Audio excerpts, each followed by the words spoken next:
네, 사사기 시작하겠습니다.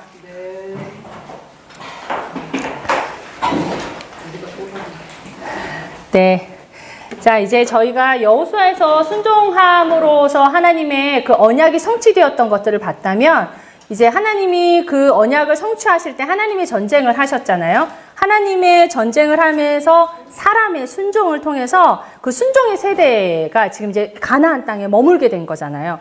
이 이야기부터 시작되는 게 이제 사사기 이야기예요. 근데 하나님이 그 순종의 세대의 사람들이 이제 타락하는 이야기예요. 순종하지 않는 이야기로 이제 이어지는 거예요. 그래서 하나님이 이때까지만 해도 여호수아를 통해서 우리가 가시적으로 보여지는 하나님의 하나님의 나라가 완성되는 것들을 봤단 말이에요. 순종으로 하나님의 나라가 구원이 이 가나안 땅에 임하고 이스라엘 땅이 되고 안식이 임하는 것들을 저희가 보게 되었는데, 근데 이제 문제는 이 안식이 깨어진다라는 거예요.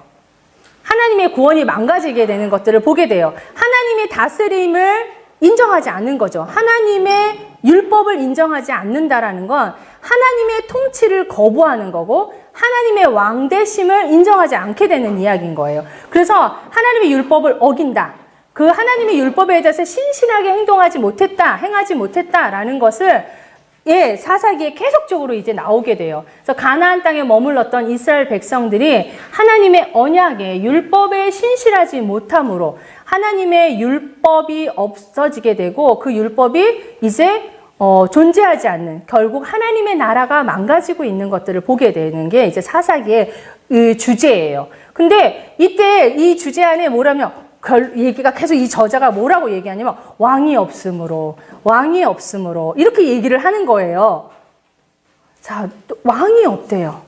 자, 이스라엘 백성들은 여기서 왕이 없다라는 말을 들으면서 다른 사람들도 아닌 이스라엘 백성들 안에는 한 가지 생각해야 되는 게 있어요. 이스라엘 백성의 왕이 누구예요? 하나님이에요. 근데 이 사사기의 저자가 계속 얘기해요. 왕이 없으므로 이렇게 전쟁에서 졌어. 왕이 없으므로 레위인이 타락했어. 계속적으로 얘기하는 건 왕이 없어서 이렇게 됐다고 얘기하는 거예요. 하나님이 왕이신데 하나님이 왕되지 못하도록 한 것에 대한 이야기일 수도 있고요. 또 한 가지는 사람 보여지는 왕, 우리를 하나님 앞에 나아갈 수 있도록 도와줘야 하는 리더인 왕의 부재에 대해서 이제 얘기하게 되는 거죠. 그래서 여기서 왕이 없으므로 라고 말하는 거 안에는 이 이중적, 우리 하나님에 대한 진정한 왕이심에 대한 것과 이제 곧 오게 되는 왕정정치, 보여지는 왕에 대한 이야기에 대한 끌어오려고 하는 이제 저자의 의도가 숨어져 있게 돼요. 그래서 주제는 이 사사기 안에서는 하나님의 왕대심을 인정하지 못하고, 하나님의 말씀하시는 그 율법을 지키지 못하는, 그 율법을 지키지 못하는, 불순종함으로써 그 언약을 성취하지 못하는, 깨는 이 모습들을 사사기 안에서 계속 보게 될 겁니다. 그래서 기억하시죠? 여호수아가 마지막으로 했던 말. 하나님이 이렇게 하셨어. 하나님은 신실하게 약속을 성취하셨어. 그러니까 너희들도 힘써 율법을 지켜. 그리고 하나님 끝까지 사랑해야 돼. 라고 얘기했어요. 그리고 돌아서면은 니네 큰일 난다. 이 땅에서 망하게 될 거야. 라고 얘기했죠. 그리고 가나안 족속들이 너희의 올무가 되고 덫이 되고 채찍이 되고 가시가 될 거야. 라고 얘기했어요. 근데 정말 이런 일이 벌어지게 돼요. 그의 걱정대로. 그래서 여호수아가 이제 죽고 난 이후에 이제 이 사사기에 그 가나안 땅 안에 이제 이 사회적 상황들이에요. 사사들의 활동을 중심으로 사사기 안에는 여호수아 사후에 벌어졌던 그 혼란스러웠던 이야기들이 사사기 안에 그려져 있어요. 그리고 그 정복하지 못한 남아있는 이 가나안 원주민들이 가지고 있었던 그 종교, 가나안의 종교 다신론에 서서히 동화되어져 가는 거예요. 그래서 아까 말한 것처럼 하나님만 섬겨야 되는데 하나님도 섬기고 이것도 섬기는, 바알신도 섬기는 상황이 벌어지게 되는 거예요. 혼합주의가 일어나면서 하나님의 하나님의 정체성을 가져야 하는 백성이 정체성을 잃어버리고 있는 상황이 되는 거예요. 이스라엘 백성들은 하나님이 곧 자신의 정체성이어야 되고 하나님의 거룩함이 곧 나의 거룩함이 되어야 하는데 이 혼합되어진 것으로 인하여서 내가 누구인지, 내가 하나님의 백성인지에 대해서 잃어버리게 되는 상황이 벌어지게 되는 거예요. 그래서 약 350년의 긴 시간 동안 혼란과 어두움의 시간들을 보내는데 이 시기를 사사시대라고 합니다. 그래서 이 어두운 시간을 보내는 이 시간 안에 이들이 불순종함으로 하나님의 언약을 이루지 못하는, 그리고 불순종의 세대의 삶을 살게 되는 것을 보게 됩니다. 근데 이때는 그 가나안 시대, 사사시대 때는 특별히 그 월드, 그 주변에 있는 모든 정세들도 힘이 강한 월드 파워가 존재하지 않았던 세대예요. 그래서 그리고 가나안의 이 주변의 모든 나라들, 모압, 암몬, 에돔, 이 미디안, 이 나라들이 각자 힘들이 비슷비슷. 그리고 이들이 이제 계속 쳐들어와서 가나안에 있는 이스라엘 사람들을 공격하게 있는 거예요. 그러니까 이들이 이 민족들을, 공격해오는 이 민족들을 대항할 힘이 없는 상황들이 계속 벌어지고 있는 거예요. 자, 그래서 이 사사기의 저자는 사무엘로 봅니다. 이건 탈무드에서 사무엘이라고 하는데, 이 왕이 없음으로 라는 것들을 봤을 때, 왕정시대를 좀 알고 있는 사람이고, 또 이 사사기 시대에 도래하기까지 여호수아의 얘기, 이때 너희가 얼마나 열심히 했는지에 대한 이 여호수아 시대 얘기를 또 잘 알고 있는 걸 보고, 왕정시대를 알고 있는 사람들을 봤을 때는 사무엘이 이거에 대한 배경들을 충분히 쓸 수 있는 사람은 사무엘이다라고 생각하게 되죠. 그래서 사무엘이 저자라고 얘기하고요. 그리고 사무엘은 또 한 가지, 이 여호수아 시대의 이야기도 알 뿐만 아니라 이제 사사 시대를 지나 그 다음에 이제 이 새롭게 왕정 시대를 여는 사울 왕의 기름 부었던 사람이죠. 그리고 다윗까지도 기름 부었던 사람이기 때문에 왕정 시대를 연 사람이기도 한 거예요. 그러니까 왕이 어떤 존재인지에 대해서 누구보다도 잘 알고 있는 사람인 거예요. 그 시대 때. 그래서 사무엘이 아마 제일 저자로서 탈무드에서 말하고 있는 저자로서의 합당함이 되지 않을까라고 생각이 듭니다. 그리고 그 사무엘이 왕정 시대 때, 그러니까 사무엘이 죽기 전은 사울이 통치하던 시대를 지나서 사무엘이 죽기 전에 이제 BC 1020년의 시대 때쯤에 적혔을 거다라고 생각합니다. 하고요. 누구에게는 그 원독자는 누구일까? 사무엘이 죽기 전까지의 시대를 살고 있었던 사람들, 백성들. 그리고 사무엘이 죽기 전에 사울을 기름 부어서 사울의 왕정 통치를 보고 그 실패를 맛봤던 사람들, 보고 본 사람들. 그리고 사무엘이 사울의 불순종 이후에 다윗에게 기름 부은 것을 알고 있는 사람들. 이런 사람들, 아직 다윗의 등급까지는 보지 않지만 요 시대를 살고 있는 사람들에게 있는 원독자들로 봅니다. 그럼 그들 안에 고민들이 있었겠죠. 누가 진짜 왕인 거야? 사울을 세웠는데 사울 이후에 사울이 실패하는 모습을 봤고 다윗 누가 왕이 되는 거야? 하나님이 원하시는 진정한 왕은 누굴까? 라는 고민들이 어느 정도 있을 수 있겠죠. 근데 이들을 통해서 이야기하고 싶은 이 사사기의 중심 내용은 아까도 말씀드렸지만 진정한 왕은 하나님이야. 너희들이 이스라엘 백성의 왕이 되시는 분은 하나님이시다라는 이야기를 이 저자는 계속하고 싶은 거예요. 그리고 너희가 끝까지 계속적으로 하나님을 인정하지 않고 또 불순종한데도 하나님은 끝까지 가서 너희들을 구원해낼 거야. 라는 게 이 사사기의 주 목적, 중심 내용이 되죠. 그래서 이 사사기를 통해서 니네가 살고 싶은 소견에 옳은 대로 사는 것이 아니라 진정한 왕이신 하나님을 섬기는 것이 너희 하나님의 백성인 살 길이야 라고 얘기해 주고 싶은 거예요. 그 다음에 쓰여진 이유는 진정한 왕, 하나님이 누구인지 이 사사기를 통해서 계속적으로 반복적으로 실패하는 왕, 사사들을 통해서 이야기하고 싶은 거예요. 그 다음에 이스라엘의 불순종의 결과가 어떠했는지, 우리가 여호수아에서 순종했을 때 결과들을 계속적으로 명령에 순종했을 때 어떤 것들을 봤다면 이 사사기 안에서는 이스라엘의 불순종의 결과가 어떠했는지, 언약 백성으로 하나님께서 순종하면서 살아야 하는 것에 대한 이야기들을 하고 싶은 거죠. 그리고 이스라엘에게 필요한 왕은 바로 하나님이시고 또 하나님이 세운 사람이 진정한 왕이다라는 것을 알려주고 싶은 거죠. 그래서 결국 하나님이 세우는 왕, 그게 누구? 하나님의 마음에 합한 왕, 하나님의 뜻을 잘 백성들에게 전달하는 하나님의 대리자로서의 왕, 이 왕이 있어야 한다는 것에 대해서 이야기하고 싶은 거예요. 하나님의 이스라엘 백성에게 진정한 왕은 하나님이시지만 눈에 보이는 사람 왕으로는 하나님의 대리자로 백성들에게 하나님이 누구신지를 알려주고 하나님의 그 공의를 왕이 누구인지. 그래서 이 사사기의 저자는 밑에 깔고 있어요. 사사기의 이야기 안에 그 많은 그 실패의 담의 이야기 안에 진정한 왕은 누구다. 그리고 너희가 원하는 내 마음에 합당한 왕은 누굴 거야 라는 것들을 깔면서 사사기의 이야기로 진행됩니다. 사사기의 구조는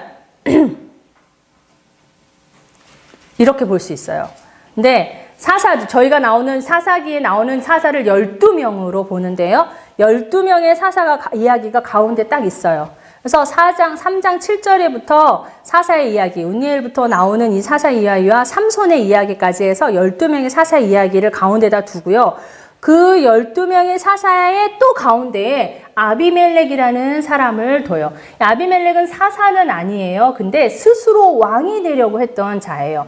그래서 그 스스로 왕이 되려고 했던 자의 모습, 옳지 않은 모습을 보여줘서 이런 왕은 안 돼! 라는 걸 명확히 보여주고 싶은 거예요. 그래서 요 구조에 그 12명의 사사 이야기 안에 또 아비멜렉을 가운데 딱 넣고 또 전체 사사기 이야기 안에 사사 이야기 12명을 딱 놨어요.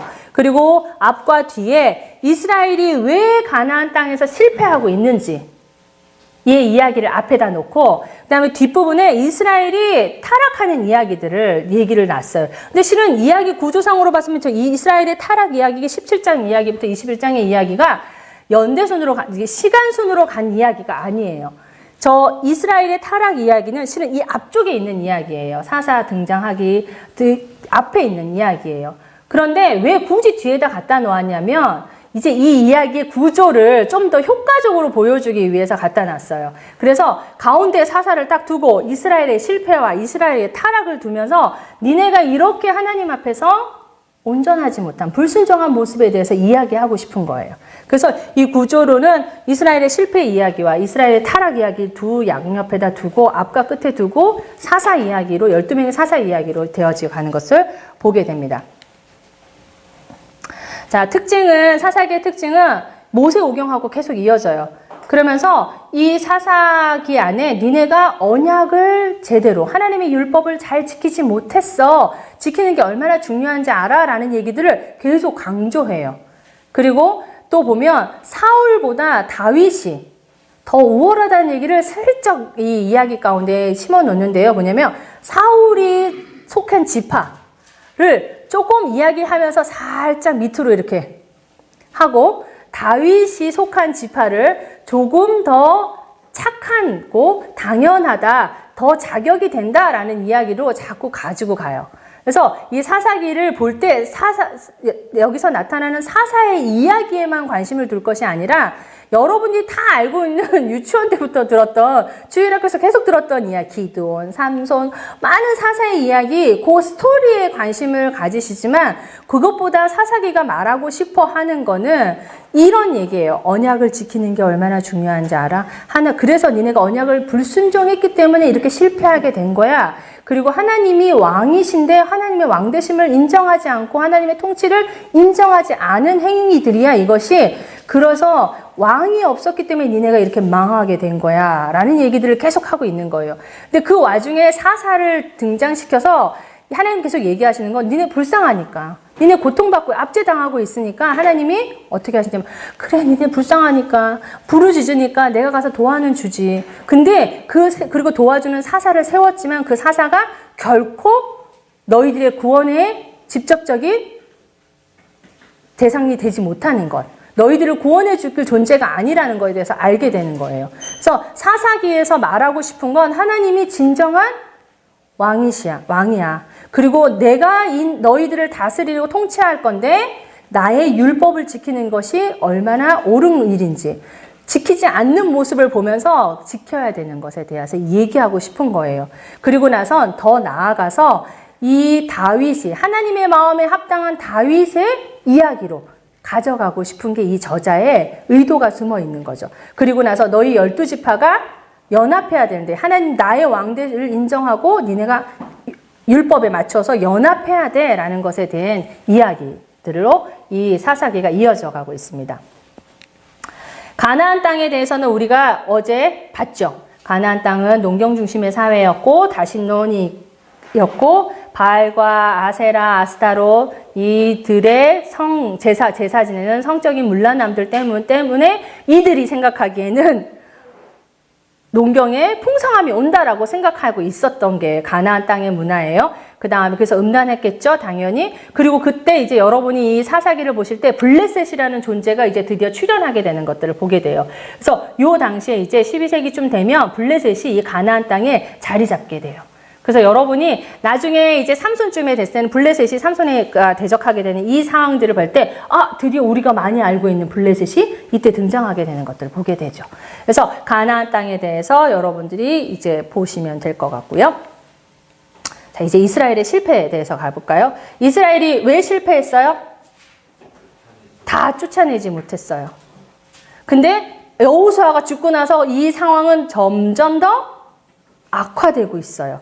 그래서 이 상황이 쫓아내지 못하였더라라는 사사기 이후에 그 첫 번째 얘기에 나오죠. 여호수아가 죽은 후에 이런 상황이 벌어지고 있어라고 얘기하는데 요 앞절에 그러고 나서 보면 유다 지파 그래도 승리했다라는 얘기들을 이렇게 간접적으로 막 나와요. 근데 이 얘기를 굳이 집어넣은 이유는 뭘까? 이 얘기를 하는 거 다 안 쫓아냈는데 실은 그래도 막 여기서 쫓아낸 것에 대해서 굳이 막 언급하고 있어요. 유다 지파가 베냐민 지파가 승리했어요. 근데 여기 보면 하나님이 함께 하셨어. 그럼에도 불구하고 하나님이 함께 하셨어 라는 얘기를 또 강조하고 싶지 않을까. 그 다음에 또 한 가지로 또 생각해 보면 이 글을 읽는 원독자 입장에서 유다 지파가 누구 지파예요? 다윗의 지파예요. 좀 강조하고 싶은 건 아닌가? 라는 생각이 들 수 있죠. 그래서 쫓아내지 못했어요. 실패한 이유들은 우리가 너무 잘 알죠. 근데 여호수아의 이 사사기에 이들이 쫓아내지 못한 족속들의 이름이 쫙 나온 다음에 여호와의 사자가 딱 나타나서 얘기해줘. 야, 니네 왜 실패했는 줄 알아? 라고 얘기해 주는 거예요. 왜요? 하나님은 언약에 이렇게 신실하게 지키셨잖아. 조상들에게 맹세한 땅으로 들어가게 해줬지. 하나님 그 영원한 언약을 하나님이 지키셨잖아. 근데 너희들은 어떻게 했어? 불성실하게 이 언약들을 파기했잖아. 하나님 목소리 듣지 않았지? 하나님 분명하게 얘기한 건 언약 맺지 말아라. 제단 쌓지 말아라. 라고 얘기했는데 니네 어떻게 했어? 그들과 언약도 맺고요. 그들 그 땅에 거하게 하고요. 또 그들의 제단도 다 헐지 않았어요. 그래서 점점 바알과 동화되는 혼합주의로 가고 있던 상황이었잖아요. 그것에 대해서 이야기해서 여호와의 사자가 나타나서 이야기해줘요. 그래서 너희들 이제 그들을 너희 앞에서 내가 쫓아내지 않을 거야. 그들이 너희 가시가 되고 그들의 신은 너희의 올무가 될 거야 라고 얘기해요. 사람들이 이거 듣고 뭐예요? 울어요. 근데 여기 보면 사람들이 여호와의 사자가 이스라엘 모든 백성에게 이 말씀을 이름에 백성이 소리 높여 운지라 그래서 그곳 이름을 복임이라 했더라 라고 얘기해요. 이렇게 너 이거 잘못했지? 이거 이렇게 했잖아. 니네 이렇게 된 거야 라고 얘기했더니 사람들이 막 울어요. 저희 남편이 얘기했죠. 저희 아이들이 너야 막 야단치고 이렇게 뭐라고 너희가 뭘 잘못했는지 얘기했는데 잘못했어요 라고 얘기했는데 돌아서면서 그 행동 그대로 하는 거예요. 애들은요. 진짜 가끔 보면요 제가 열받아요. 아니 저게 지금 제 엄마를 무시하는 거야. 그래서 제가 너 지금 내가 얘기했잖아. 근데 알았어요 잘못했어요 엄마 라고 얘기했는데 딱 돌아서서 그 행동을 그대로 하는 거예요. 이스라엘 백성이 그랬던 것 같아요. 이 복임 소리 높여 울었는데 이게 진정한 회개일까라는 생각이 드는 거예요. 그러면 행동이 바뀌어야 되잖아요. 순종해야 되잖아요. 근데 이 장면만 여기서 소리 높여 운지라 라고 말하고 나서 바로 한 절 사이에 그런 얘기가 없어요. 그리고 얘기하지. 그래서 우리도 진정한 예배를 드리는 것, 회개를 한고 단을 쌓는 것, 이게 어떤 의미가 있을까? 그냥 나 잘못한 것 같아 라고 생각한 걸 혹시 회개라고 착각하고 있지 않는가 라고 좀 생각해 볼 필요도 있을 것 같아요. 저는 자주 그러거든요. 특히 묵상할 때요. 하나님이 딱 마음을 주셔서 아 그래 내가 이거 한 것 같아. 잘못하는 것 같아. 라고 생각하는 걸로 끝낼 때가 되게 많아요. 하나님 앞에 정말 가져가서 회개, 돌이켜야 하는데 그냥 생각으로, 말로만 여기서 멈추는 거예요. 삶의 변화는 안 가져오는 것. 우리 삶, 제 삶 안에 그런 일들이 되게 많더라고요. 여러분의 삶 안에는 어떠세요? 진정한 회개가 이 이스라엘 백성처럼 울긴 울었는데 삶의 변화는 아무것도 없고 하나님을 인정하지 않는 것들이 있지 않은가 생각해 볼 수 있을 것 같아요. 그래서 보면 전에는 여호수아가 사는 날 동안에는 그리고 여호수아와 같이 있을 때 그 하나님이 행하신 일들을 본 자들이 사는 날 동안에는 어떻게 했냐면 하나님을 섬겼대요. 봤으니까, 경험했으니까. 근데 너무 슬픈 건 뭐예요? 네, 그 후에 여호수아가 죽고 여호수아와 같이 하나님의 일하심을 본 자들이 다 죽은 뒤에는 어때? 하나님을 알지도 못하고 여호와께서 이스라엘을 위하여 행하신 일도 알지 못했대요. 그리고 바알과 아스타로 다른 신들을 섬겼대요. 그리고 사사가 왔을 때 사사를 하나님이 구원자로 보내주었을 때도 그들을 순종하지도 않았대요. 이 경험되어져서 아는 것, 이건 되게 중요한 일인 것 같아요. 이들 안에 근데 경험되어지지 않아도 해야 하는 일들이 있잖아요. 우리가 하나님 앞에 배운 율법들을 어떻게 해야 돼요? 가르쳤어야 되는데 이 상황을 봤을 때는 아마 기성세대와 새로운 세대 안에 전수가 잘 되지 않았던 것 같아요. 무엇이 원인이었을까? 제가 좀 생각해 봤을 때 아마 그건 그 교육자의, 부모의 역할, 어른의 역할들, 그 다음에 레위인들의 역할들이 온전해지지 않았기 때문에, 하지 않았기 때문에 이렇게 되지 않았을까라는 생각들이 들어요. 기억하시죠? 그 구조 안에 뒤에 레위인의 실패, 타락에 대해서 나올 때 그 타락에는 그 상황에서 레위인이 타락하는 모습을 보거든요. 실로에 분명히 하나님의 성소가 회막이 있는데 미가 제사장이 레위 사람이 다른 집의 제사장이 돼요. 그 무슨 일이에요? 레위인이 뭐 해야 돼요? 레위인의 역할이 뭐예요? 거룩함을 지켜야 하는 집단인데 성소에서 예배 드리는 걸 도와야 하고 부정한 것과 거룩한 것을 구별해줘야 하는 거고 그걸 백성들에게 가르쳐야 하는 레위인이 성소에서 실로에 성소가 있음에도 불구하고 누구에게 한 집에 레위인이 제사장이 돼요. 그거 무슨 경우예요?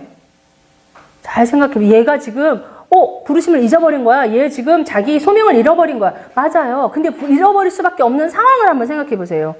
레위인은 기업이 없어요. 레위인이 먹고 사는 방법은 뭐예요? 백성들이요. 줘야만 먹을 수 있어요. 그렇죠? 근데 레위인이 먹을 기업이 없었던 거죠. 그러면 또 뭐예요? 백성들이 레위인에게 먹을 거를 주지 않았던 거예요. 그건 뭐예요? 백성들이 제사를 안 드린 거죠. 악순환이 계속 된 거예요. 레위인이 제대로 자신의 역할을 할 수 있는 상황이 못 됐던 거죠. 누구의 잘못, 닭이 먼저냐 계란이 먼저냐처럼 누구의 잘못일까요? 상황이 다 악해졌던 거예요. 다 돌아서 악순환이 된 거예요. 그래서 레위인이 그냥 일반 가정의 집에 가서 제사장이 된 거예요. 전수가 되지 않았어요. 분명히 하나님 말씀하셨어. 너 나 사랑해야 돼. 진짜 나 사랑해야 돼. 나 사랑하면 어떻게 해야 돼? 율법 지켜. 우상 섬기지 마. 자녀들에게 제발 가르쳐. 이렇게 얘기했잖아요.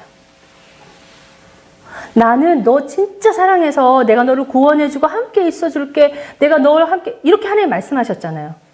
그래서 신실하게 언약을 성취하셨잖아요. 근데 이스라엘 백성들은 어떻게 했어요? 그렇지 않았어요. 자녀들에게 안 가르쳤어요. 그래서 이들이 이렇게 타락하게 됐어요. 멸망의 길로 가고 있는 거죠. 기성세대가 다음 세대에게 가르치는 것을 실패한 거예요. 레위인이 그 역할들을 잘 하지 못했어요. 져버렸어요, 역할을. 저는 그 교육학을 전공했어요. 그래서 기본적으로 몸에 좀 이게 배어져 있어요. 선생. 그래갖고 지적질 되게 잘하고, 그 다음에 이제 애들한테도 원리 원칙을 설명하고, 이게 왜 되어야 하는지 얘기하는 것이 저의 이제 좀 몸에 좀 배어져 있어요. 그래서 가끔 남편한테도 이렇게 지적질 할 때가 있어요. 그리고 그러면 되게 기분 나빠해요, 저희 남편이. 나를 애처럼 취급하지 말아달라고 얘기해요. 그래서 내가 왜 당신은 나를 유치원 애 다루듯이 얘기할 때가 간혹 있었어요. 내가 언제요? 저는 인식 못 하는데 그냥 제 몸에, 제 말투에 그런 게 조금씩 배어져 있나 봐요. 그래서 그래서 이제 가르치는 것에 대해서 아이들에게 전수해야 되는 것에 대해서 저는 되게 관심이 많더라고요. 그러니까 저도 모르게 교육을 해서 그런지 더 관심이 가요. 그래서 아이들에게 학교에서 보면 저희 아이들이 돌아오는 얘기들을 보면 아이들이 룰을 모르고 예의를 모르는 것은 왜일까라는 생각들이 자꾸 들거든요. 그러면 이건 부모의 잘못인 거예요. 아이의 잘못이 아니라 아이는 몰라요. 저희 딸이 이 얘기까지 가면 길어지는데 저희 딸이 5학년 때 이제 왕따를 당했었어요. 그래서 학교에서 정말 저희 딸이 울면서 밤에 나 죽고 싶다고 그런 얘기를 했었어요. 그래서 제가 너무 마음이 아팠는데 저희 그 되어져가는 모든 상황에서 제가 저희 아이를 왕따시키는 그 아이들에 대해서 정말 하나님의 마음으로 이 아이들에 대해서 기도했을 때 그런 마음들이 전 들었어요. 얘네가 모르는구나. 무엇이 옳은지, 친구의 마음을 상하게 하는 것이 어떤 건지 얘네들이 모르는구나. 얘가 얼마나 상처받고 있는지에 대해서 자기가 한 말과 행동이 얼마나 잘못된 건지에 대해서 모르는 거예요. 가르쳐 줘야 되죠. 제가 저희 딸한테 처음에 열받아서 내가 학교 가서 나 다 뒤집을 거야. 니네 우리 딸한테 했어? 내가 너한테 그대로 해주겠어. 내가 너희들 빨간 줄에 금가게, 생활기록부에 금가게 해줄게. 뭐 정말 이런 마음이 들더라고요. 너 내 딸한테 한 만큼 내가 보복해줄게. 이런 마음이 정말 제 안에 들었었거든요. 그래서 근데 저희 딸이 엄마 학교에 가지마 첫 마디가 그랬어요. 왜냐하면 애들이 학교에 부모가 갔을 때 또 다시 돌아오는 역효과를 저희 딸은 이미 예상을 하는 거예요. 그래서 제가 안 갈 수도 없고 갈 수도 없고 제 안에 이런 마음이 들었을 때 이제 제가 너무 많이 울면서 정말 그 한 해 1년 동안에는 진짜 많이 울었던 것 같아요. 근데 그 되어져가는 그 모든 상황에서 제가 저희 딸한테 학교에 이제 가야 되는 상황이 벌어졌을 때 제가 제 딸한테 그렇게 얘기했어요. 하진아, 이 일이 너 그 아이들을 야단치고 혼내려고 가는 게 아니야. 그 아이들이 한 행동이 잘못되었다고 얘기해 주러 가는 거야. 왜냐하면 걔네는 몰라. 못 배웠어. 이거에 대해서 이건 잘못된 행동이니까 이건 수정해야 되는 거고 이건 죄야 라고 얘기해 주는 사람이 없었던 거야. 그래서 얘가 너의 마음을 아프게 하고 너의 마음을 아프게 한 거를 넘어서서 이제 너가 이게 잘못됐다고 얘기해 주지 않으면 이 아이는 중학교 가서도 고등학교 가서도 더 큰 죄를 짓게 될 거야. 그래서 이게 잘못됐다고 얘기해 줘야 돼 라고 전 생각했어요. 제 마음에. 그래서 제 딸한테 그 얘기를 해주고 그래서 나는 그 아이들이 처음엔 엄마는 진짜 미워. 왜냐하면 내 딸을 아프게 했으니까. 그렇지만 그 마음만은 아니다. 그 아이한테 잘못된 걸 얘기해 주러 가야 되는 거라고. 그래서 제 학교에 찾아갔죠. 찾아갈 때도 무슨 스파이처럼 갔어요. 다른 애들이 못 보게. 애들이 왜냐면 부모가 왔다 갔다 하는 걸 보면 애들 누가 엄마 왔네? 라고 하잖아요. 제가 학교 수업 시간에 애들 아무도 바깥에 쳐다보지 않을 상황에 몰래 싹싹 이렇게 숨어서 벽에 이렇게 붙어 거의 가다시피 교무실에 찾아가서 담임선생님이랑 면담을 하고 이런 걸 하면서 제 마음 안에 정말 아이들에게 바른 걸 가르치는 게 어른의 몫이다라는 생각이 정말 들더라고요. 중요한 것 같아요. 전수되어져야 하는 것. 옳고 그름을 제대로 가르쳐줘야 되는 건 이 세대의 이 사사시대 때 그게 전수되지 않았어요. 하나님의 율법이 하나님이 뭘 싫어하는지에 대해서 정확하게 얘기해줘야죠. 근데 그 가나안 땅에 살아가면서 점점점 동화되어가는 이 이스라엘 백성들 안에 이거 틀린 거거든? 하나님이 이거 정말 부정한 거라고 말했어. 이거 아니야. 너 지금 잘못했어. 돌아와서 빨리 우리 정결케 하자. 라는 과정을 안 거쳐준 거잖아요. 그래서 이들이 하나님을 알지 못했어요. 이 짧은 시간 안에 100년이 지났어요? 아니요. 여호수아가 죽고 나서예요. 끼케야 3, 40년이에요. 길어야 40년일 거예요. 근데 이렇게 됐어요. 하나님을 알지 못한다고 그랬어요. 하나님을 알지 못한대요. 이스라엘에게 행하신 일들을 금방 까먹었어요. 여호수아가 죽으면서 뭐라 그랬어요? 절대로 하나님만 섬겨야 돼. 이 노인네가 이렇게 얘기했는데 이렇게 됐어요. 근데 하나님이 대적을 남겨두셨어요. 왜냐하면 가나안 모든 전쟁을 알지 못하는 다음 세대들도 니네가 점차적으로 한 번에 하나님이 샥 쓸어버릴 수 있는 분이시지요. 근데 하나님이 이스라엘 백성들도 시험하시기, 테스트 하셔야 되는 거예요. 그리고 전쟁을 알지 못하는 자들에게도, 이 사람들에게도, 세대들에게도 이렇게 하나님이 주신 약속을 성취해가는 과정을 배워야 하는 거죠. 그리고 그 과정 안에 하나님 앞에 순종하는지 안 하는지도 배워야 했었던 거예요. 어떻게 싸우느냐가 아니라 어떻게 싸워서 그것을 성공적으로 하나님 앞에서 가져오느냐라는 거가 이제 이들에게 남아져 있는 몫이었던 거예요. 그래서 대적을 남겨두었었잖아요. 근데 이것이 어떻게 해요? 점점 하나님 앞에서 불순종할 수 있는 계기, 가시와 올무가 되었죠. 사사의 패턴, 와우. 여러분의 PPT는 있죠?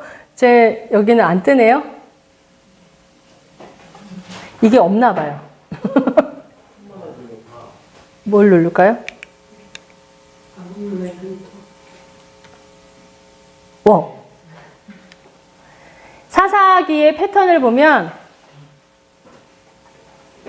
이 패턴으로 진행이 돼요. 불순종해요. 하나님의 악을 행해요. 그리고 하나님의 율법을 지키지 않는, 하나님의 통치가 없는 것처럼 행동하는 그 악을 행할 때, 불순종하게 될 때 징계가 와요. 하나님 봐줄 수 없는 거죠. 고난이 와요. 그러니까 이제 사람들이 어떻게 해요? 부르짖어요. 부르짖으면 하나님이 또 어떻게 해요? 불쌍한 것들 하고 또 하나님이 사사를 보내서 구원해 주세요. 그리고 나서 다시 그 구원으로 말미암아 평안이 어느 정도 이어져요. 근데 또 그 평안이 길지 않아요. 어떤 왕이 제일 길게 가는 80년, 40년, 조금씩 그 다음에 몇 년 이래요. 그래서 이 평안을 금방 잊어버리고 다시 악을 하나님 앞에 불순종해요. 그러면 또 다시 하나님이 외부로 징계, 압제를 가해요. 그 다음에 그 고난으로 말미암아 사람들이 또 죽을 것 같아요 라고 또 부르짖어요. 그러면 또 하나님이 사사를 보내죠. 이 사이클로 계속 사사들이 돌아와요. 근데 이 사이클로 다 이 12명의 사사가 정확하게 이 사이클을 다 돌지는 않아요. 근데 이 사이클의 패턴을 가지고는 있어요. 그래서 근데 재밌는 건 이 사이클이 반복되어지긴 하는데 사사가 새로 나타날 때마다 반복되어지는데 자꾸 밑으로 떨어지는 느낌이 들어요. 왜냐면 사사가 어떤 사사들이냐면 사사들이 우리가 생각하는 놀라운 조금 전까지 봤던 여호수아까지 봤던 그 지도력을 가진 멋진 지도력을 가진 지도자가 아닌 거예요. 이때 나타난 사사들은 생각보다 도덕적 기준도 낮았고 또 이들이 하나님 앞에 대응하는 방법들도 실은 되게 우리가 생각하는 리더십을 발휘하지 못해요. 그래서 점점 더 이거 사사 맞아? 왜 이렇게 행동해? 라고 생각하는 것처럼 그 기준들이 점점 떨어지는 것들을 보게 돼요. 그래서 사사는 여기서 등장하는 사사는 쇼페트라고 히브리어로 재판관, 통치자, 지도자라고 얘기합니다. 이들은 행정적, 사법적인 역할을 감당했어요. 그들이 있는 동안에는. 그리고 그들은 억압자들로부터 그 외부적인 억압을 하는 거에서 해방시켜주는 일들을 했었죠. 근데 아까 말씀드린 것처럼 이 사사들은 도덕적 기준이 높은 사람들은 아니었어요. 그래서 이 모든 역할들을 할 수 있는 사람들이 이제 사사였는데 여기에 사사기에 등장하는 12명의 사사들이 다 이 역할을 다 총체적으로 3번까지 했던 건 아니에요. 어떤 사사는 행정적, 사법적인 역할만 감당한 사사도 있고 또 어떤 사사는 억압자들로부터 해방하는 일들, 이 모든 일들을 감당한 사사들도 있어요. 그리고 또 어떤 이 일들을 가지고 대사사, 소사사라 이렇게 나누어서 말하시는 분들도 있어요. 그리고서 어떤 분은 대사사는 역할에 따라서다. 또 어떤 분 성경학자들은 이 사사기 책의 분량이 많고 적음을 얘기한 거다. 뭐 이렇게 얘기하시기도 합니다. 네. 자, 이제 그럼 사사들로 이제 들어가 볼까요? 첫 번째 등장하는 사사는 아까 사사들 지금 나왔죠. 12명의 사사들. 저희가 주로 다루게 될 사사들은 운니엘, 에후, 드보라, 기드온, 입다, 삼손을 주로 다룰 겁니다. 나머지 사사들은 이 사사들의 이야기는 정말 3줄, 4줄 이렇게 짧게 있어요. 그래서 주로 다루게 될 운니엘, 그 다음에 에후, 드보라, 기드온, 입다, 삼손의 이야기를 통해서 이들이 어떻게 하나님이 이 구원하시고 이들을 통해서 이스라엘 백성 가운데 뭐라고 말씀하셨는지에 대한 사건들을 잠깐만 살펴보면 좋을 것 같아요. 이 아비멜렉은 그 기드온과 아비멜렉이라고 되어져 있는데 이 아비멜렉은 사사로 치지 않아요. 제가 아까도 말씀드렸지만 스스로 왕이 된 자예요. 그래서 이 가운데 사사의 이야기 중에 가운데 넣으면서 이 아비멜렉을 통하여서 스스로 왕이 되었지만 스스로 왕이 된 이 왕이 옳지 않음에 대해서 이제 이 저자는 얘기하고 싶어서 아비멜렉을 넣은 거죠. 그리고 제가 말씀드린 것처럼 이후에 오게 될 다 왕정시대 때 하나님이 원하시는 왕의 모습을 얘기하고 싶을 때 대조적으로 이 자를 얘기하고 싶은 거예요. 그래서 첫 번째 이제 온니엘에 대해서 온니엘은 누구냐면 갈렙의 조카였어요. 기억나세요? 그 갈렙이 땅 달라고 할 때 했던 그 등장하는 인물이에요. 그때 갈렙의 조카이고 이 남부 지역의 사사 대표적인 모델이 되는 사사예요. 그래서 이 아까 봤던 그 사사기의 패턴이 그대로 제일 잘 나타나 있는 사사예요. 그래서 이 여기에 드빌이라는 곳에서 사사가 되었죠. 온니엘이 등장할 때 백성들은 다시 이제 악행을 행했죠. 하나님께 범죄했죠. 하나님을 잊고 바알과 아세라를 섬기기 시작했어요. 그랬더니 메소포타미아의 손에 하나님께서 파셨어요. 되게 재밌는 표현이죠. 하나님이 이스라엘 백성을 파셨다라고 되어 있어요. 하나님이 이 모든 것도 실은 하나님이 제 주권에 있는 것에 대해서 계속 얘기하고 싶으신 거예요. 그래서 하나님이 되게 재밌는 표현이죠. 저자는 하나님이 이스라엘 백성을 메소포타미아 왕에 파셨다라고 얘기해요. 그래서 하나님이 이들한테 그냥 압제하도록 두어진 거죠. 얘들이 죄를 범했기 때문에 하나님이 온전한 율법을 행하지 않았기 때문에 불순종했기 때문에 압제가 있는 거예요. 그래서 압제에 있었더니 어때요? 잘못했어요 하고 부르짖어요.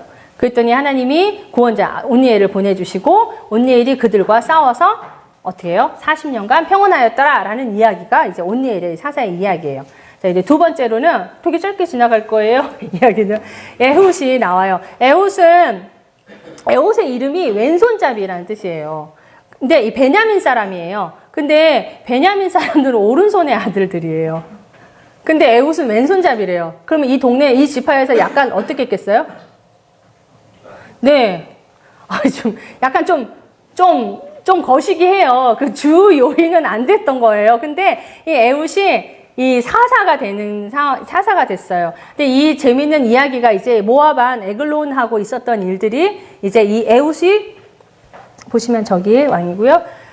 이 에글론 모압 왕에 죽이러 가는 장면의 이야기가 이제 그 스토리가 이제 기록되어져 있는데 아시죠? 왼손잡이인 에훗이 특별히 베냐민 지파 오른손의 아들의 집에서 그 지파에서 사사가 된 왼손잡이. 약간의 그 사회적 소수계층? 뭐 이렇다라고 볼 수 있는 이 사람이 모압 왕 에글론과 가서 싸우고 죽이고 오는 이 사건들 기억하시면 재밌을 것 같아요. 이때 보면 재밌는 얘기죠. 되게 재밌기도 하지만 되게 잔인하고 웃기기도 한 얘기예요. 똥 싸고 있는데 가서 죽인 거잖아요. 여기에 보면 발을 가리운다라고 하는데 이 보면 이제 조공을 바치는 척하고 가는 거예요. 모압 왕한테 가서 조공 바칠게 하고 이제 조공 바치고 나 왕이랑 독대 좀 할게 라고 해서 이제 신하들 좀 물려줘라고 얘기해서 그 왕하고 독대하고 있는 사이에 그러니까 신하들은 이제 독대하나 보다 하고 저 바깥에 있는 거예요. 근데 여기에 독대하고 있는데 그 당시에 이제 왕이 용변을 보시는 상황이었던 거예요. 그래서 여기서 보면 발을 가리운다라는 표현이 그런 뜻이에요. 그래서 그때 들어가서 왼손잡이 이 에훗이 탁 칼을 빼고 탁 죽이죠. 그리고 나서 이제 싹 도망가는 거예요. 신하들은 바깥에 있다가 이 뭔 일이 벌어지고 있는지 모르고 있는 상황인 거예요. 그래서 그 상황을 이제 모면하게 되고 에훗이 모압 왕을 죽이는 계략으로 죽이게 되는 사건들이 있는 이야기들이 이제 여기 서술되어져 있습니다. 자, 에훗으로 말미암아 모압으로부터 해서 80년간 평안해지는 상황이 벌어지죠. 다음에 삼갈 이야기가 나오고요. 한번 읽어보시면 될 것 같고요. 그다음에 이제 우리가 보는 드보라. 드보라. 여선지자가 나와요. 개인적으로 저보고 드보라 같다고 그래서 제가 막 옛날에 울었던 기억이 나요. 여기 SBS 어떤 간사님 성함이 드보라인 간사님도 계셨었는데 저희 어렸을 때 그 대학 생활할 때 그 어떤 그 간사님이 오셔서 이렇게 예언기도 해주셨는데 저보고 드보라 같다고 제가 아니요 저 드보라 같은 사람 싫어요 라고 막 울었던 기억나요. 근데 이 드보라가 그 당시에도 실은 여자가 아까 그 에훗이 왼손잡이 사회적 약자인 것처럼 여기서 상황에서도 여자는 이 당시에 별 취급받지 못하는 존재였잖아요. 근데 여자가 사사가 되는 거예요. 인물 되게 없죠. 그러니까 지금 이 상황이 뭔지 아시겠죠? 얼마나 인물이 없으면은 왼손잡이, 사회적, 에이, 또 여자, 에이, 이런 소외되고 되는 이런 중요하지 않을 것 같은 사람들이 지금 사사가 되고 있는 상황들이 계속 벌어지는 거예요. 근데 이 드보라의 사사로 등장할 때도 사람들이 다시 또 악을 행하죠. 그랬더니 야빈이 철병거가 있대요. 자, 이때 이제 요 당시가 이제 드디어 철병거들이 등장. 아까 에브라임이 산지 다달라고 개척하라고 얘기하는 그 상황에서도 철병거 때문에 못하겠다라고 얘기해요. 요때가 이제 드디어 철기가 나타나는 시대예요. 그러니까 다 철이 있는 시기가 아니에요. 철병거가 너무 무서운 거예요. 왜냐면 이 없는 입장에서는. 근데 이제 이 야빈, 가나안 왕 야빈이 철병거가 있었대요. 근데 기억하세요. 블레셋도 이때 이제 철기를 쓰기 시작합니다. 그래서 블레셋의 철기를 쓰는 이것 때문에 이 사사기 끄트머리에 가면 다들 무서워해요. 왜냐면 우리도 이런 게 있어야 되는데 이런 철 무기를 다스리고 막 하려면 왕의 탁월한 지도력이 필요하다는 걸 막 느끼기 시작하게 되는 거예요. 그래서 이 철병거가 이때 등장하게 되는 거예요. 그래서 드보라가 이제 그 가나안 왕 야빈의 철병거 소리 듣고 그래서 이제 드보라가 얘기하죠. 그 바락에게 야 우리 가서 전쟁하자라고 얘기해요. 바락 장군을 불러와서 같이 전쟁하자는데 이 사람이 뭐라 그래요? 네가 안 가면 나도 안 갈 거야 라고 얘기하죠. 그랬더니 하나님이 같이 가실 거고 이 전쟁 이길 거야. 근데 이 영광은 네가 못 가져 라고 얘기해요. 왜냐하면 시스라가 그 하솔왕 야빈의 그 군대 장관 시스라를 죽이는 게 다 바락이 죽이지 않아요. 어떤 여인이 꽂아서 간통시켜서 한 방에 죽여버려요. 그러니까 싸움은 바락이 열심히 했는데 영광은 못 가져가요. 하나님이 명령하신 것에 대해서 빨리 순종했으면 그 영광도 본인이 가져갈 수 있었을 텐데 얘가 나 못 가져가 너랑 같이 갈 거야 라고 바락이 얘기해서 이제 드보라가 그래 같이 갈게. 근데 너는 이 전쟁에서 이 전쟁의 영광은 네가 못 가진다. 그러면서 이제 나중에 그 시스라가 전쟁 중에 이제 도망가서 어느 겐 족속의 야일이라는 집에 머물게 됐을 때 그때 그 부인이 그 장막치는 그 길다란 막대기로 이제 잠자고 있는 전쟁에서 너무 피곤해서 막 쫓기다가 들어온 이 시스라를 그래 잠시 쉬어 해놓고 눕혀놓고 한 방에 죽여버려요. 저는 이 장면 보면서 여자가 남자를 한 방에 어떻게 이 상태로 꽂을 수 있지? 이렇게 잠깐 의문이 들기도 했는데 그래서 제가 이게 가능한 일인가? 라고 생각해보니까 이 어느 책자의 그 성경적 지체에 이 겐 족속이 이 여자가 베두인이에요. 장막을 치면서 옮겨 다니는 종족인 거예요. 그러면 장막을 쳤다가 풀렀다가 갔다가 또 풀으려면 자매들도 힘이 보통은 아니어야 되는 거죠. 그쵸? 그러니까 장막 칠 때 어떻게 쳐요? 나무 이렇게 딱 해서 얼마나 잘해요. 제가 그 야영 해보셨어요? 텐트 칠 때도 이 힘이 필요해요. 한 방에 딱 꽂아야 되는데 그 한 방에 딱 못 꽂아가지고 병현재가 다쳤어 딱 치면 휙 무너지는 거예요. 내가 난 힘이 없네 그러는데 이게 힘이 필요한 베두인이었던 거예요. 이 겐족 속의 이 여인이 힘이 좋았던가 봐요. 한 방에 딱 해서 시스라를 끝내죠. 그래서 드보라 발락의 이야기 여기서도 기억해야 되는 건 인물이 정말 없었구나 라는 것들을 볼 수 있게 돼요. 그 다음에 우리가 보고 싶은 사람은 기드온이에요. 기드온이 여기 인물이었어요. 기드온 때도 또 똑같이 다시 사람들이 악해요. 자, 이 사이클 계속 가는 거예요. 악함을 저질러요. 그래서 미디안 손에 넘겨줘요. 이 미디안이 그 당시에 이 이스라엘 사람들한테 얼마나 위협적이었냐면 성경에 나와 있기를 이들이 나타나면 메뚜기처럼 확 쓸어버린다고 되어져 있는 모든 걸 다 훔쳐 빼앗아가고 나타나서 메뚜기처럼 알죠? 메뚜기 딱 나타나서 때에 곡물들을 어떻게 해요? 휙 쓸어버리잖아요. 그러니까 미디안이 그 정도로 무서웠던 거예요. 그래서 이 당시에 이제 악행을 저지를 때 하나님께서 이스라엘 백성의 악행을 못 보셔서 미디안 손에 넘겨줬는데 이들이 그렇게 이스라엘 백성들을 압제하기 시작했죠. 그래서 이들이 부르짖었어요. 하나님께 부르짖었을 때 이제 하나님이 이제 구원자가 나타나서 기드온을 선택하시죠. 근데 그 당시에 기드온에게 처음 나타났을 때 기드온은 굉장히 소심한 사람이었던 것 같아요. 그래서 하나님, 저는 못해요, 계속 그러죠. 근데 하나님께서 여호와 사자가 나타나서 그 기드온을 이제 세우시죠. 그러고 나서 이제 얘기하시죠. 야, 너 저희 가서 아세라상 좀 찍어버려. 너희 그 우상들을 좀 없애버려. 라고 얘기할 때 어떻게 하는 줄 아세요? 밤에 무서워서 낮에 못 가요. 밤에 가요. 그리고 자기 일하는 사람 10명을 데리고 밤에 가서 아세라상을 다 아작을 내고 와요. 그랬더니 낮이 되었을 때 어때요? 사람들이, 아세라상을 섬기는 사람들이? 야, 이게 뭔 일이야? 이거 누가 이랬어? 그러니까 딱 찾아보니까 누구에게 딱 가요. 기드온 아빠 보고, 야, 네 아들 내놔. 네 아들이 지금 이렇게 해놨어. 이거 뭐야? 이게 뭐냐고. 막 했겠죠. 그랬더니 그때 이 기드온의 아빠가 하는 말이 있어요. 야, 바알 신이잖아. 신이니까 그 자기 신상 망가뜨린 이거 가만두겠어? 싸우겠지. 그거 보자. 그거 하나 안 하나. 라고 얘기해요. 그래서 기드온의 이름이 그때부터 동네 사람들한테 이렇게 불리는 거예요. 여룻바알.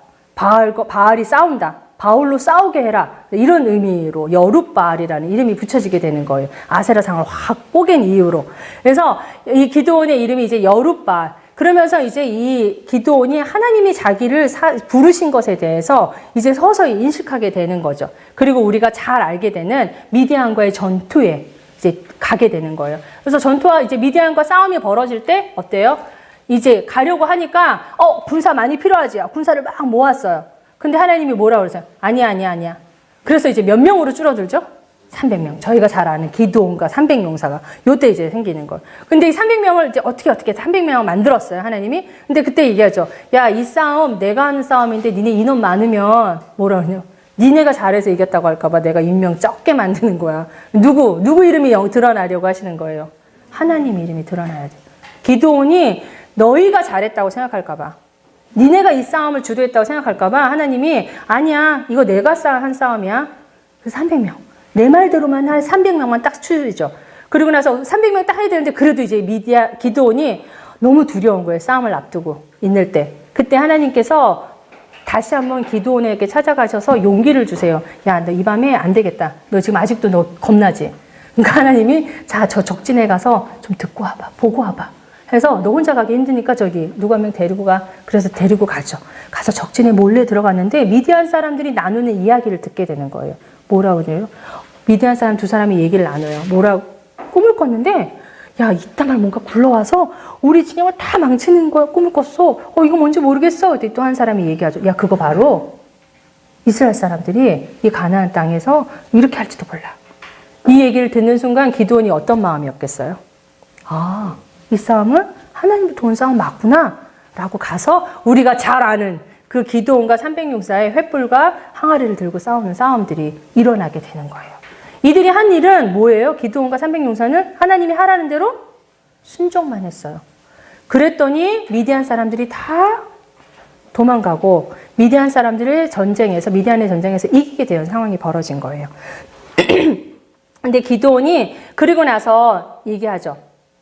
사람들이 와, 우리의 왕이 되어주세요. 우리를 다스려주세요. 라고 얘기하니까 이제 기드온이 되게 멋진 말을 해요. 뭐라냐? 하나님이 너희를 다스릴 거야. 내가 다스리지 않을 거야. 되게 멋진 말을 해요. 근데 그 뒤에 바로 야, 니네 전쟁에서 이긴 거 이거 그 탈취물 중에서 이거 나 좀 줘. 금딱지 있잖아. 이런 거 좀 줘봐. 그리고 나서 그걸 받아가지고 에봇을 만들어요. 에봇이 뭐예요? 제사장들이 입는 거예요. 근데 에봇을 만들어요.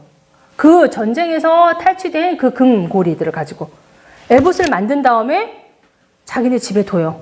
근데 거기 성경이 뭐라고 되냐면 본문에 이것이 우상이 되어서 덫이 얘기해요. 그래서 기드온이 참 하나님 말씀 앞에 하나님의 뜻 가운데 많이 순종하려고 했던 이 모습들을 보게 되는데 또 나중에 그 순종들이 온전해지지 않은 순종들을 하게 되는 것들을 좀 볼 수 있을 것 같아요. 그래서 기드온이 어떻게 순종했는지 하나님이 명령하신 것을 또 순종하는 것들, 이 두렵지만 밤에 가서 아세라상을 다 무너뜨리는 이 일들을 좀 볼 수 있고요. 또 미디안과의 전쟁에서 하나님의 선택한 300명과 일을 할 때 하나님이 하시는 전쟁들을 경험했어요. 그리고 난데 아까 말씀드렸죠. 처음에는 하나님의 뜻을 묻고 그 다음에 바알 제단도 아세라 단도 파하고 열심히 하나님의 뜻에 있는 것처럼 보였지만 미디안의 전쟁에서 승기를 잡으려고 할 때 그때 이제 일이 발생되죠. 에봇을 만들었죠. 그쵸? 또 뭐예요? 그때 전쟁의 때 뭐냐면 하나님께 묻지도 않고 야 에브라 이쪽 지파들 다 빨리빨리 모여 이 미디안 완전 몰아서 우리 전쟁에 이겨야 돼 라고 군대를 모집해요. 그것까지도 좋았어요. 그 다음에 어떠냐면 이 전쟁에서 막 몰아갈 때 에브라임 지파가 나타나서 이렇게 얘기해요. 야 니네 그거 할 때 왜 우린 안 불렀어. 우리도 같이 전쟁에서 우리도 그 영광 좀 같이 나누지. 그랬더니 이 기드온의 태도는 그때는 에브라임 지파를 향해서는 야 니네 끝물이 우리 지파 첫물보다 좋잖아. 이게 뭐냐면 니네는 하면 이겼지 당연히. 니네 것까지 갈 것도 없어. 약간의 그 에브라임을 높여주면서 서운해하는 마음을 싹 가라앉혀줘요. 그러니까 에브라임 지파가 듣고 그치 우리는 뭐 이럴 수 있지라고 해서 싹 넘어가는데 그 다음에 그 미디안 군대를 쫓아가는 그 요단 동편으로 넘어갔을 때 숫곳과 그 다음에 그 브니엘 사람들을 만나게 돼. 그 지역에 갔을 때 야 우리 이들을 쫓고 있는데 우리 좀 도와줘. 우리 먹을 거 좀 줘 라고 얘기했을 때 이들이 니네가 누군데? 라고 얘기해요. 자 기억하세요. 이 요단 동편에 있는 지파 므낫세와 서므낫세와 그 갓지파들이 누구예요? 이스라엘이잖아요. 근데 요단 동편에 있었잖아요. 이미 벌써 이들 안에는 연합되는 것들이 사라졌어요. 이 강이 뭐라고. 그래서 이 기드온이 와서 도와달라고 하는데 도와주지 않아요. 그러니까 기드온이 화가 나요. 그래서 그 미디안의 전쟁을 마치고 돌아오는 길에 이들을 다 죽여버려요. 그래서 이미 그 동서지간에 동쪽과 서쪽지간에 분열이 이제 일어나고 있는 상황들이 보게 되죠. 그래서 그리고 나서 기드온이 이제 하나님의 왕되심을 인정했던 그렇지만 에봇을 만들어서 그들이 실패한 기드온이었지만 이 기드온이 이제 죽고 났을 때 이제 아비멜렉이라는 기드온의 아들이 왕이 돼요. 근데 이때 아비멜렉은 기드온과 세겜 지역에 있는 그 호녀라예요. 근데 이 사람이 이제 이 기드온의 형제들 70명이 있었대요. 그러면 기드온이 부인이 도대체 몇 명이었을까요? 형제가 70명이었대요, 자녀들이. 근데 그 70명들을 다 죽이고 아비멜렉이 왕이 되는 거예요. 그러니까 엄청난 그 왕이 되려고 하는 욕구들을 가지고 있었던 거예요. 그리고 나서 그 가나안 원주민들한테 가서 야 내가 왕이 됐으니까 너희들 나한테 어떻게 해? 했더니 우상 숭배하던 저 제단에 있는 돈을 줘요. 그래서 아비멜렉이 스스로 왕이 되고 높아지려고 하죠.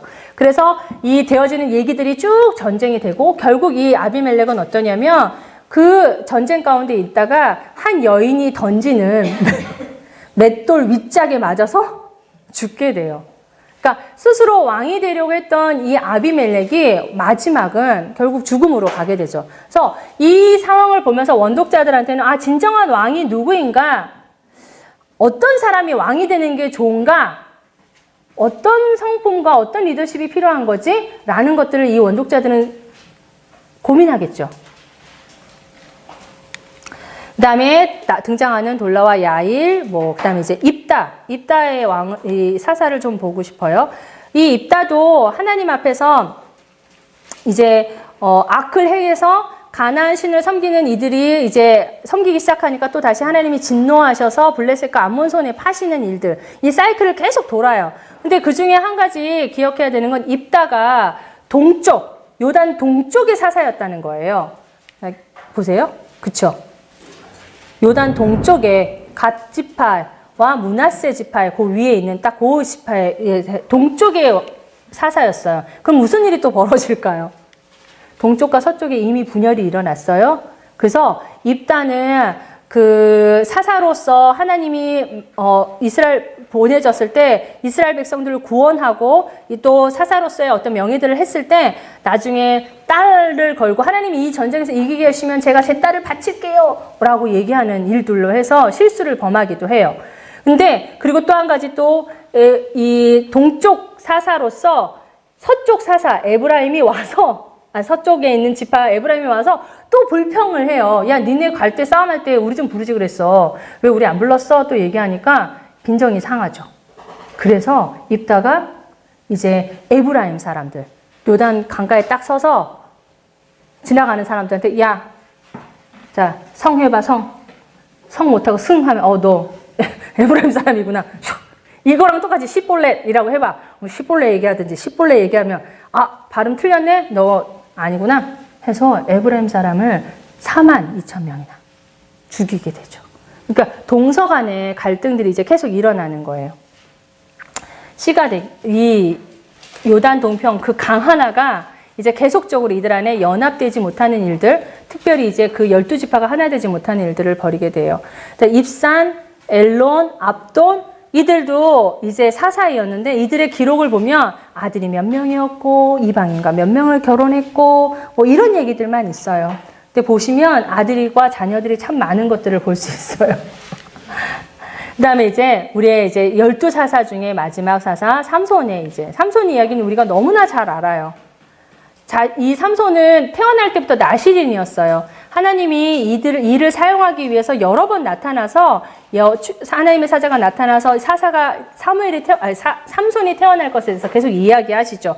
그리고 하나님의 영에 감동되어서 사사가 되었죠. 그리고 나서 나시린의 금기사항도 알려주세요. 그래서 나시린이라는 뜻은 하나님께 바쳐진, 드려진이라고 얘기하고 나시린의 규율이 있어요. 술을 마시지 않고 머리를 자르지 않고 시체를 만지지 않는 게 나시린의 규율이에요. 근데 삼손은 이 규율 다 어겨요. 그러니까 아까 보셨지만 사사의 그 도덕적 기준과 그들의 삶이 어떻게 되는지 아시겠죠?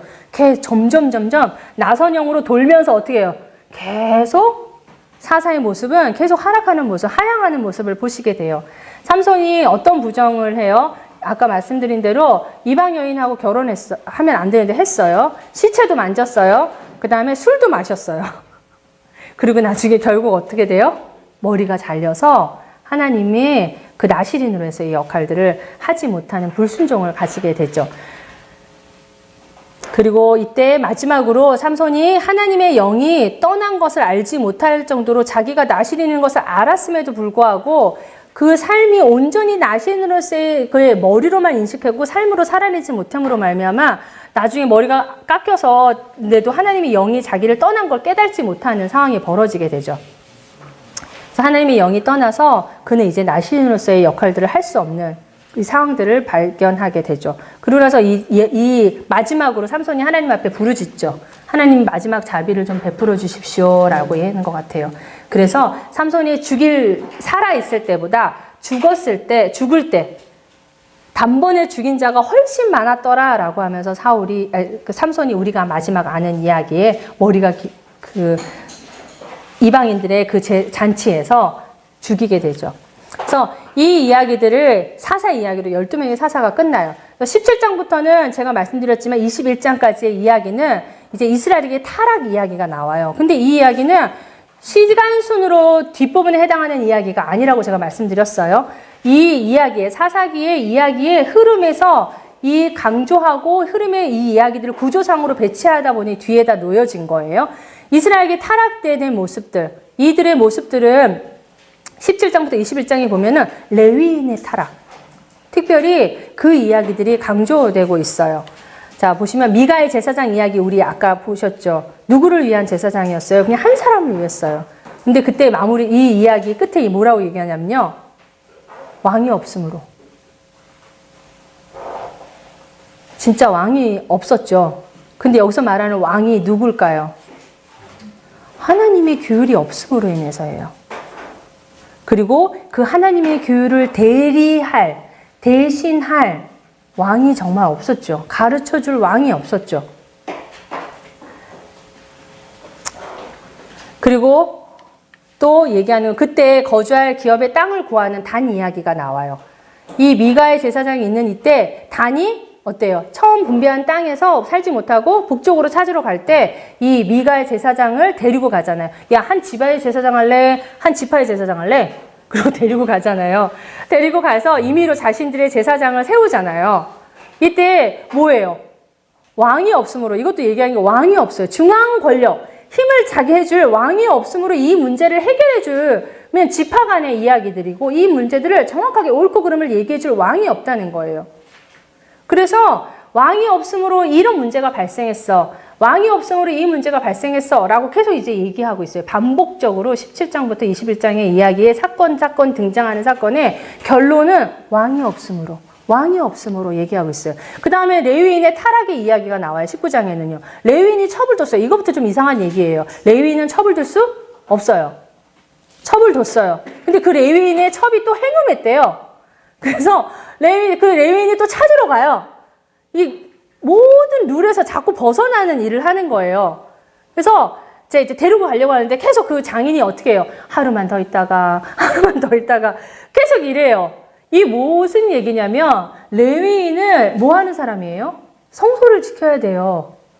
그렇죠. 율법을 지켜야 되는 사람이에요. 근데 계속 며칠씩 있으라고 얘기하면서 이 레위인은 자신이 해야 될 역할을 못하게 돼요. 왜냐하면 이 사람은 이제 다섯째 날이 저녁에 떠나요. 근데 그 다섯째 날 저녁에 떠나면 이 사람 안식일 지킬 수 있어요, 없어요? 못 지켜요.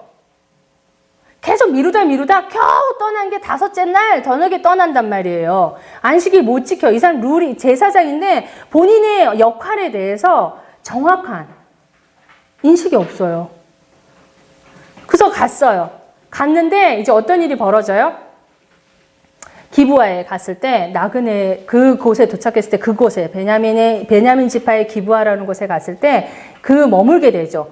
근데 밤을 머물게 되었을 때 그 동네 사람들이 그 지역 사람들이 와서 얘기해요. 우리 관계하겠다. 니네 손님 내놔라 라고 얘기해요. 이거 어디서 본 장면이라고 되게 비슷하죠.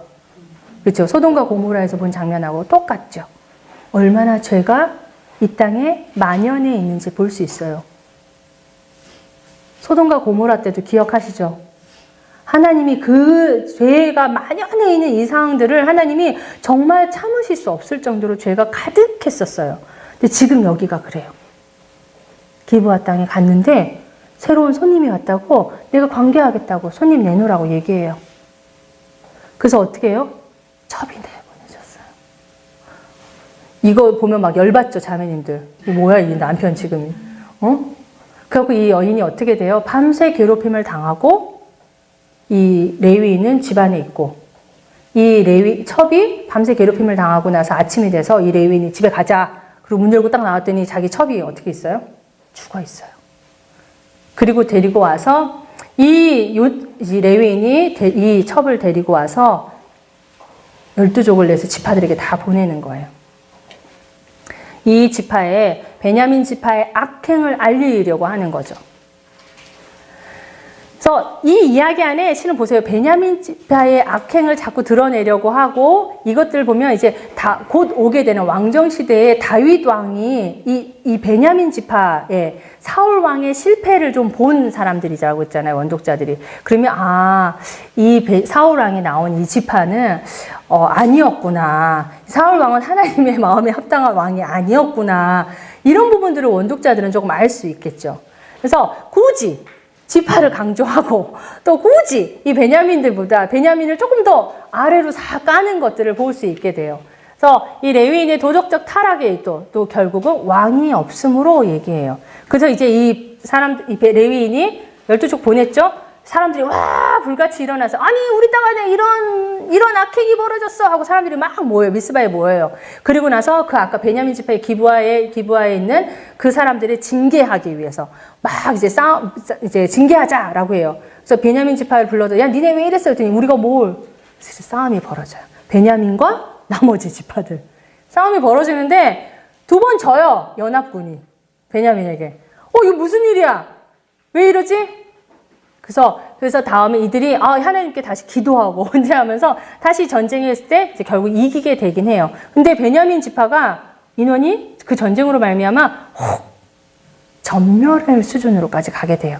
그래서 이들이 야 하나님이 주신 우리의 12파 지파 중에 한 지파가 사라질 위기에 놓이게 되는 것에 대해서 이들이 너무 걱정하면서 이들이 이제 이 남은 베냐민 지파 이들에게 어떻게 하면 좋을지 긍휼을 베풀기 시작해요.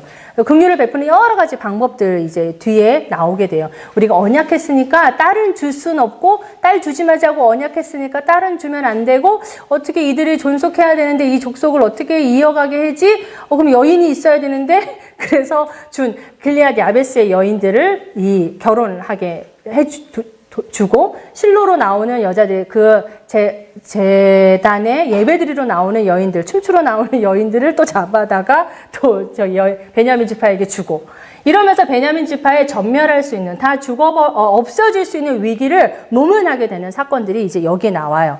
근데 이 이야기에도 실은 결론은 뭐예요? 그때 왕이 없음으로 얘기해요. 계속적으로 얘기하는 건 17장부터 21장의 계속적인 얘기는 왕이 없음으로 이렇게 되었다라고 얘기하는 거예요.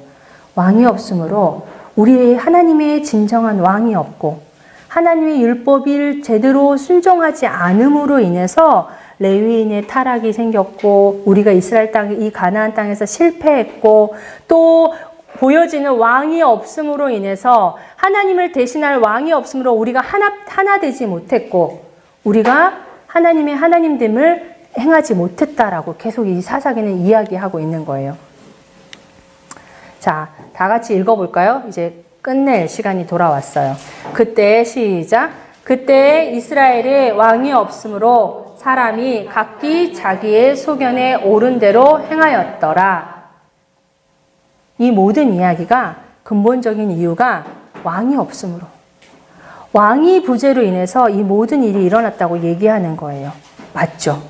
우리 이스라엘의 왕이 누구세요? 하나님이세요. 하나님이 다스려야 되는데 하나님의 질서가 하나님의 통치 룰이 이곳 안에 있어야 되는데 그렇게 하지 못했어요. 그리고 하나님의 그 왕되심을 대신할 누군가가 있었어야 되는데 못했어요. 그래서 실패했고 그들 안엔 타락이 일어났고 그들은 하나님 앞에 불순종할 수 있는 세대가 되어버린 거예요. 하나님 왕이 없음으로 말미암아 자기 소견에 옳은 대로 행했다라고 얘기해요. 자기가 생각하는 기준이 세워진 거예요. 하나님의 기준이 아니라 하나님의 질서가 있어야 하는 곳에 하나님의 질서가 아닌 자신의 소견에 자신의 뜻에 맞는 대로 살았다는 거예요. 이스라엘 사람들이. 그래서 하나님께서 말씀하시는 거예요. 이 사사기 통해서 하나님이 왕이 되어야 하는 것에 대해서 이야기하고 싶으신 것만이 뿐만이 아니라 곧 오게 될 이 저자는 왕정시대 보이는 왕을 세워지게 되는 이 왕 제도를 통해서 회복시키고 싶으신 거죠. 지금의 이 불순종의 세대를 다시 하나님이 재창조하고 싶으신 거예요. 왕정 제도를 통해서 왕을 보여서 보여지는 왕. 실은 그 뒤에 누가 있어요? 하나님이 계시죠. 이 왕을 통해서 하나님은 어떻게 해요? 이 힘을 하나로 모으신 이 왕을 통해서 무너진 제사, 레위인들에게 제사장 제도가 다시 회복되어지도록 이 지파 간에서 그 모든 악순환들을 끊고 조율하길. 그 다음에 왕을 통해서 아까 말씀드린 그 레위 지파가 삶이 회복되며 레위 지파의 삶이 회복된다는 건 무엇이에요? 백성이 회복되었다는 얘기고 백성이 회복되었다는 건 이 거룩함이 어떻게 돼요? 다시 순환되어지는 관계로 가기를 원하는 거예요. 왕이 이 역할을 해야 하는 거예요. 인간, 하나님의 대리자인 왕이. 그리고 그 기반 위에 제사장과 왕이 하나님의 나라, 하나님 중심이 되는 나라로 서가도록 이끌어가기 위한 것이 하나님의 의도이신 거예요. 이제 드디어 하나님께서 왕이 하나님은 이 세대를 이 시기를 보고 계셨던 것 같아요. 왜냐하면 각각 가나안 땅에 들어갔더니 봤더니 도시들의 왕들, 사람 왕이 세워져 있는 것들을 보잖아요. 그러니까 사람들 눈에 그 왕들이 보이는 거예요. 우리는 보이는 왕은 없는데? 저 왕 있으니까 꽤 괜찮네? 전쟁 소집하고 완전 잘하는데? 저 왕이 있으니까 중앙 집권 힘이 있으니까 뭔가가 이루어지는 것처럼 보이네? 라고 부러워하기 시작하죠. 그때 하나님이 이제 곧 이스라엘 백성들을 보면서 얘네들이 왕이 필요하구나. 나를 대신할 왕을 세워줘야 되겠다. 라고 하나님 생각하셨을 것 같아요. 그리고 이 저자는 이 이야기를 이제 뒤에서 할 이야기들을 이 사사기를 통해서 밑에 깔아놓는 거죠. 그래서 이 사사기의 중요한 중심 내용은 하나님이 왕이 되시는, 이스라엘의 왕이 되시는 것. 그것을 인정하고 또 그것대로 살아가길 원하는 거죠. 너희가 이 불순종했던 이유들을 계속 얘기하는 건 결국 하나님이 다스려야 돼. 하나님의 질서가 이 땅 가운데 있어야 돼. 라고 얘기하는 거예요. 그래서 언약한 하나님이 계속적으로 말했던 사사기 처음 시작 때부터 여호수아 끝날 때 말했던 그 하나님이 행하시는 일들에 대해서 기억해야 됐었던 거예요. 그래서 이 사사기 안에서 또다시 악순환의 불순종의 모습을 보이지만 이 불순종 안에서도 하나님은 계속적으로 일하고 계시는 것들을 볼 수 있어요. 그리고 이 마지막에 질문하는 건 우리 지금도 너희의 왕은 누구냐라는 거예요. 너희의 소견대로 행하지 말아라. 내가 말하는 대로 내가 너희의 통치자가 될 거니까 내가 너희의 왕이야. 너희의 왕으로 나를 좀 인정해라 라고 해요. 너희가 이렇게 실패하는 거 안에는 나를 인정하지 못하는 이였잖니 라고 얘기하고 계시는 거죠. 지금 우리가 살아가는 세대도 사사시대랑 되게 비슷하다고 생각이 들어요. 하나님만 섬기기를 원하시지만 하나님은 우리는 하나님도 섬기고 내 소견도 섬기고 따르고 섬긴다는 말은 감히 못하겠죠. 그렇지만 따르잖아요. 저희가 내가 생각하는 소견, 내가 여기는 것. 근데 하나님은 하나님만 섬기라고 얘기해요. 하나님의 통치를 전적으로 인정해야만 하나님만 섬길 수 있어요. 나의 생각은 지금 필요하지 않아요. 하나님 근데 제가 생각하기에 이건 좀 아닌 것 같아요. 이 말은 필요치 않다는 거예요. 우리의 삶 안에 기준이 정말 하나님의 율법으로 하나님의 기준으로 삼아져 있는가? 우리가 아침에 불렀던 이 많은 찬양 중에서 하나님이 필요해요. 하나님이 내 왕이 되셔야 돼요. 라고 말하는 것. 우리가 고백하지만 이 고백으로만 끝나면 하나님이 슬퍼하시지 않을까? 저도 이 말씀을 계속 준비하면서 내가 정말 하나님의 왕 되심을 내 삶 안에 그분이 왕이신 걸 얼마나 인정하는가를 당연히 인정하지 라고 말할 수 있지만 곰곰이 생각해보면 아닌 게 더 많은 것. 제가 하나님의 왕이 되신 걸 인정합니다. 근데요, 제가 이번 전도여행은 좀 더 생각해 봐야 될 것 같아요. 제가 하나님 됨을 인정합니다. 근데 하나님, 저희 딸은 꼭 고등학교 인문계 갔으면 좋겠어요. 그래서 과외를 시켜야 될 것 같아요. 이런 고민들. 정말 되게 동떨어지는 것 같지만 정말 하나님이 원하는 기준들에 맞춰서 생각해야 되는데 하나님의 기준은 있어요. 근데 제 기준은 이거예요. 라고 하나님의 내 기준을 세워놓고 하나님의 룰을 가져와서 맞추려고 하는 태도들이 제 안에 되게 많은 거예요. 내 소견에 옳은 대로 행하는 거죠, 그게. 여러분에겐 어떠신지 모르겠어요. 내 삶 안에 하나님의 통치가 정말 온 영역 가운데 되어져 있는가. 지금 이 DBS 3개월 동안만 하나님의 통치 가운데 들어와 있다면 너무 슬픈 일이죠. 우리의 전 삶 안에 하나님이 왕이 되시고 하나님의 기준이 내 삶 안에 기준이 되어야 되고 또 살아갈 힘이 되어야 된다면 우리가 하나님의 기준을 바로 알아야만 되는 거예요. 그리고 내가 알고 있는 만큼은 내 삶 안에 적용하려고 그 기준을 끄집어내어서 빛 가운데 드러나서 정말 맞는지 안 맞는지 살펴봐야 되는 거예요. 그래서 우리가 날마다 하나님 당신을 좀 계시해 주십시오. 하나님 저에게 알려주세요. 문자로만이 아니라 제게 내 말로 다가오셔서 알려주시고 그 기준이 내 삶 안에 살아 움직여질 수 있도록. 그래서 제가 아침에 부르는 하나님 당신이 필요합니다. 나의 왕이 돼주세요. 라고 하는 그 고백이 정말 내 삶 안에서 되어질 수 있도록 이 사사기를 통해서 그런 고백이 일어났으면 좋겠다고 생각이 듭니다. 그래서 우리의 왕, 하나님이 내가 인정하는 그래 맞아 내가 너의 왕이지 알고 있지? 라고 이스라엘 백성에게 또 우리에게 하나님이 말씀하신다는 생각이 듭니다.